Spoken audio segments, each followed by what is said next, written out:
ये बात है 1936 के ओलंपिक की, जब भारतीय टीम हॉकी में अपने चैंपियनशिप के टाइटल को डिफेंड करने के लिए तीसरी बार मैदान में उतरा।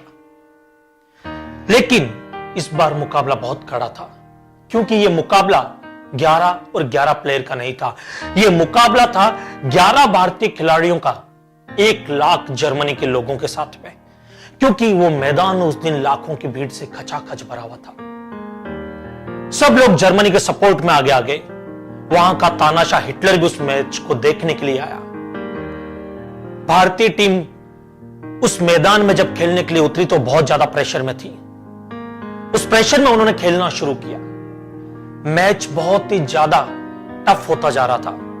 जैसे तैसे करके पहले हाफ तक भारतीय टीम ने 1-0 की बढ़त बना ली, और यह देख करके हिटलर आग बबूला हो गया।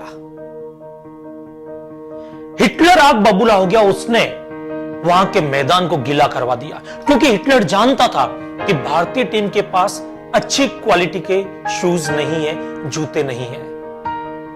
वो गीली मिट्टी में अपनी पकड़ मजबूत नहीं बना पाएंगे, और यही हिटलर चाहता था, ताकि जर्मनी को जीत आसानी से मिल जाए। और हुआ यही था।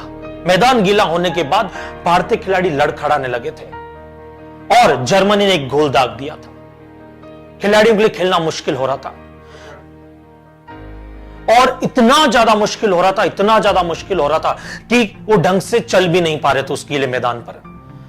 तभी वहां पर एक खिलाड़ी ऐसा था जिसने देखा कि इन जूतों की वजह से हम नहीं खेल पा रहे हैं। उसने अपने जूते उतार करके साइड में रख दिए। उसने प्रॉब्लम का सलूशन निकाला, और उसी खिलाड़ी ने आगे बढ़कर के नंगे पांव उस मैदान में खेला और आगे बढ़कर के गोल दाग दिया। और उसको देख करके बाकी के सभी खिलाड़ियों ने अपने जूते निकाल करके रख दिए साइड में, और उस मैदान में नंगे पांव खेलने लगे।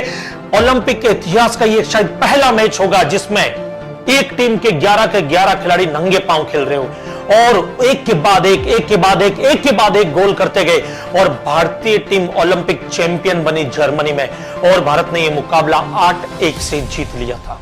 और उस खिलाड़ी का नाम जिसने सबसे पहले बढ़कर के गोल दागा, उस खिलाड़ी ने एक के बाद एक करते हुए 3 गोल दागे, और 3 गोल दाग करके सबसे ज्यादा गोल दागने का रिकॉर्ड भी अपने नाम पर किया। वो खिलाड़ी कोई और नहीं, वो खिलाड़ी थे हमारे भारत के इतिहास के ही नहीं, अंतरराष्ट्रीय इतिहास के number 1 hockey player major Dhyan Chand, जिन्होंने 401 गोल अंतरराष्ट्रीय मैचों में दागे, जिसमें से 101 गोल ओलंपिक के अंदर दागे, और अंतरराष्ट्रीय और राष्ट्रीय मैचों को मिलाकर के उनके 1000 से ज्यादा गोल होते हैं। दोस्तों, जिस तरह से हम जब संघर्ष करते किसी चीज को लेकर के, तो उसमें सबसे पहली चीज होती है आपको खुद पर कितना भरोसा है। मेजर ध्यानचंद को अपने ऊपर भरोसा था।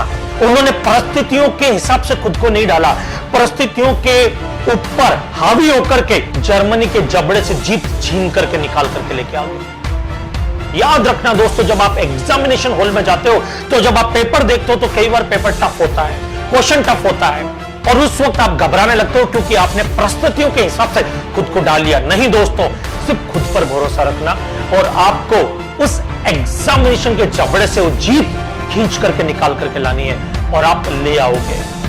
एक एटीट्यूड रखो अपने अंदर, विनिंग एटीट्यूड, कि आपको कोई नहीं हरा सकता है। खुद पर भरोसा रखो कि आप जीतने के लिए बने हो, और जीत आपको मिलकर के रहेगी, और इसी एटीट्यूड के साथ में आपको आगे जाना है। याद रखना दोस्तों, not your aptitude, it's your attitude will determine your altitude.